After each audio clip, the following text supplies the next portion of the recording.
Okay, girls, we have got a story that you two are really going to like. They will. You know why? Because it's about dogs. Hi, I'm Lisa Spencer, and these are my furry friends. This is Lily Bell, who wants a belly rub, and this is Lila.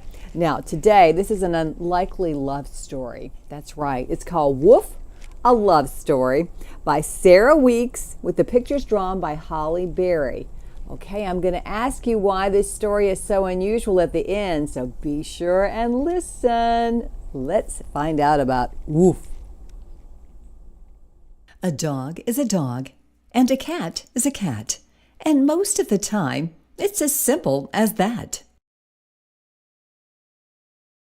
Most of the time, what a dog has in mind is doing dog things with the rest of his kind, running and panting, sniffing and growling, rolling in things, digging and howling. But this story begins on a fine spring day with a dog who got up in the usual way. He yawned and he stretched, then he sniffed at the air and found something very unusual there. That's when she saw him, this humongous hound, taking the steps in a single bound. The teeth on that dog are as long as my tail. And under her fur, she turned terribly pale.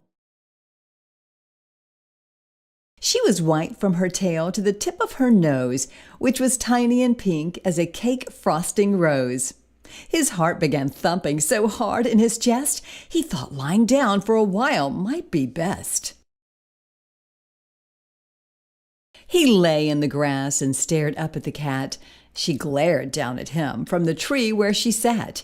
After a bit, he lifted his head, opened his mouth, and here's what he said. "I love you." He meant to say that, there is no doubt, but woof, woof, woof, woof was what really came out. "You're pretty," he whispered. "Grrr's what he said. Climb down, I adore you." She climbed up instead.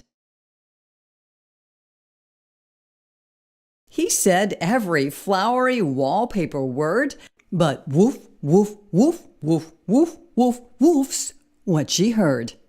He finally gave up. He was blue as the sea. "My quit," he announced.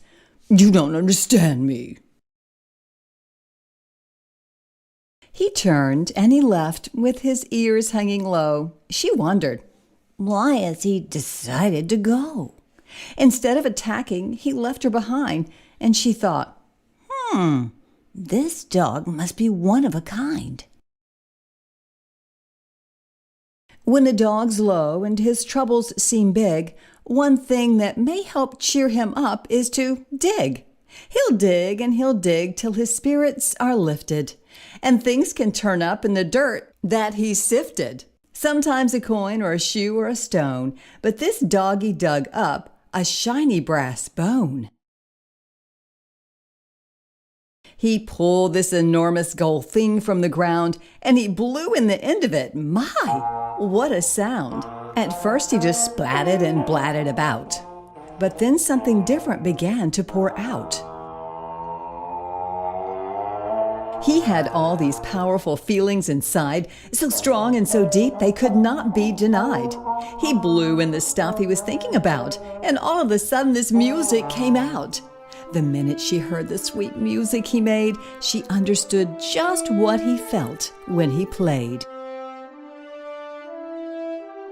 He played the brass bone while she sat on the limb, and when he had finished, she climbed down to him.